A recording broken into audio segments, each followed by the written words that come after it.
We are in Northern Nevada at the Gold Hill Hotel, the oldest hotel in Nevada and one of its most haunted.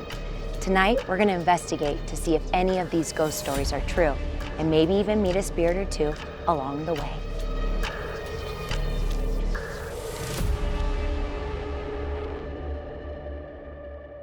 Now you begin your tours here. Correct. And how does that start? It starts usually down here or usually outside when it's nice. What our lead investigator does is she'll take you around and show you the different places. Gold Hill Hotel, it's a unique character. It's one of the oldest running hotels in Nevada. This has been here since between like 1859 and 1861. So is there anything that typically comes, kind of sticks out to you that comes out when you do these investigations? Do you hear giggles, or what is it that you typically see or hear? Yeah. A little bit of everything. There's not a room that you go in that isn't haunted or they'll let you know they're there. It all depends on the person.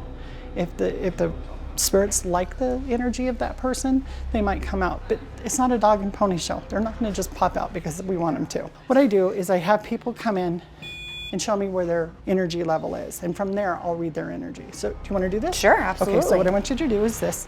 Just kind of bring it in and show me where your energy is.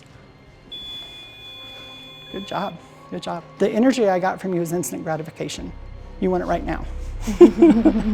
But you're also an empath too. I also see a lot of colors around you when I'm closing my eyes. To me, that's aesthetic beauty. That means you're either an artist or you look inside and not outside for the person's true self. I love that you said that because I was raised by my grandparents and they were very old school. They're no longer with us today, but I always believe that she's with me in spirit. She always said to treat everyone the same, whether it was the mailman or the president. You look on the inside, you don't see the outside. Love that. So when you said that, I thought that was near and dear to my heart, so thank you. I also feel energy on your left side. That means to me that it's from your heart. Left side's always your heart.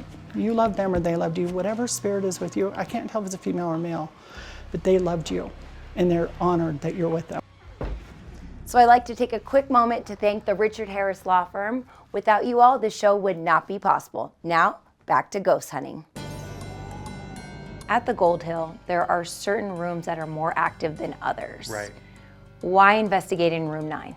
Room 9 has an interesting story because where it's centered, ghosts don't just stay in one area, as you probably know. There's a few that might follow me around throughout the evening through the tour and play a little bit with some of the equipment that we have. In this particular room, probably the most interesting thing that ever happened was a disembodied voice that we heard.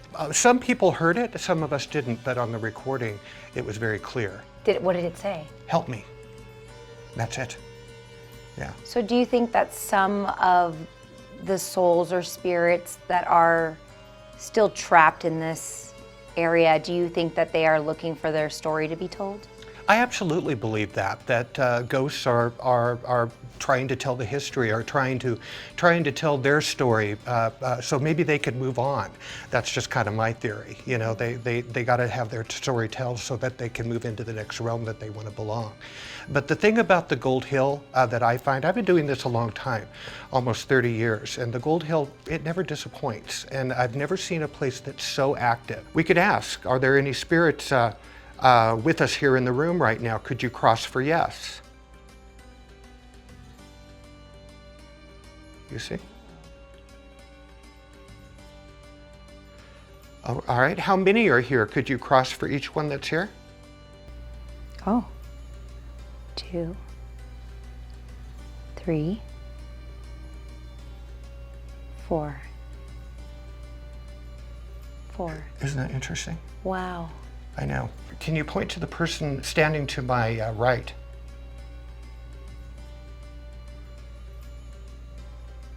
Thank you for that.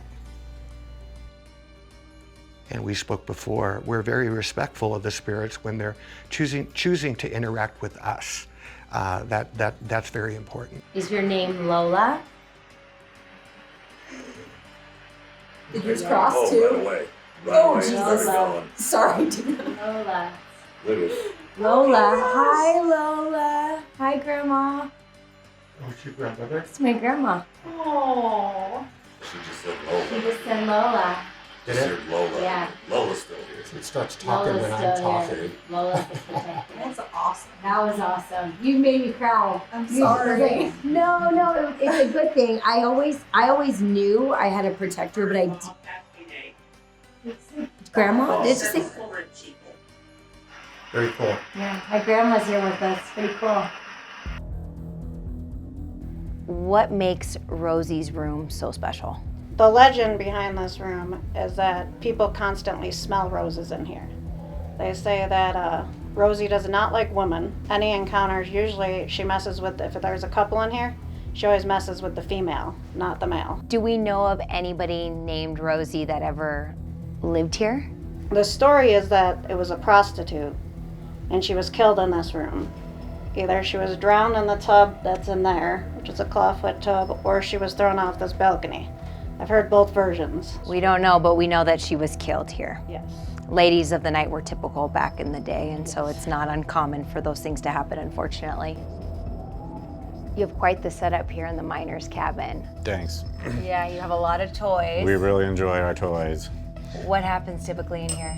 Well, the dead bell likes to jump in on conversations. Most of the time when the toys are working, it's not when you're staring at them, waiting for them to do something. It's when you're like having conversations. There's a lot of energy in this place because the Yellow Jacket mine is right outside, and that's where 37 miners passed away. So sad that fire trapped him in. Yeah, it's crazy There's that no the way to fire get out. burned for almost a year. They sealed it up, and then when they dug it up, it was still burning. So, That's awful. you know, this cabin, when it was in operation, it was continuously in use. You know, there's a bed in there and a bed in here.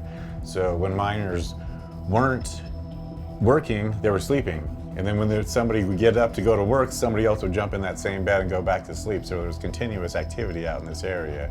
I've had people, we've given tours with people who've stayed in here, and they talked about all their stuff getting sloshed off the counter and wind up on the floor. And then we've had people leave recording devices in here on the counter, and they'll leave for like an hour or two.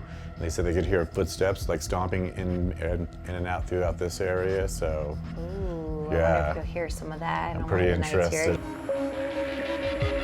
Whether you believe in ghosts or not, the stories here will make you feel connected to the people who lived, worked, and never left. Thank you for joining us on this ghost hunt. We'll see you next time on Spirit of Nevada. Spirit of Nevada is proudly brought to you by Richard Harris Law Firm.